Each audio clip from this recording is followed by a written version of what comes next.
আসসালামু আলাইকুম প্রিয় দর্শক। তো দেখতে পাচ্ছেন যে এটা হচ্ছে আমার একটা মুরগির ঘর। তো এখানে হচ্ছে আমার কিছু হাঁসের বাচ্চা কিনেছি ৬টা দেখতে পাচ্ছেন, ৬টি হাঁসের বাচ্চা এবং ২টি মুরগি। তো আমরা ওদের জন্য ভাবতেছি যে আমরা হচ্ছে আমাদের বাড়ির ওই সাইডটাতে আমরা যে হাউসটা করেছি হাউসের উপরে একটি ঘর উঠাবো। সেখানে ২টা পার্টে কিছু হাঁসের বাচ্চা এবং মুরগির বাচ্চা রাখবো। তো হচ্ছে আমার সবেদা পেয়ারা গাছ।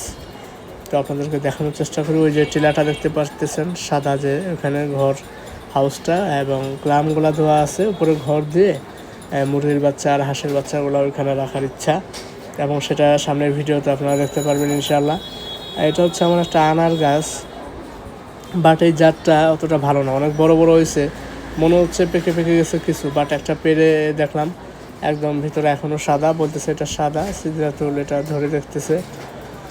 তো আসলে আনার জাতটা ভালো পড়ে নাই সম্ভবত জাত।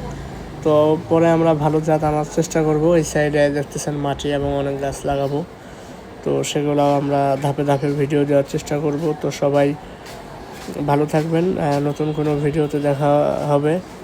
আমার এই মুরগির বাচ্চাগুলো কেন জানি বড় হচ্ছে না। যাই হোক, আজকে এই পর্যন্তই। আল্লাহ হাফেজ।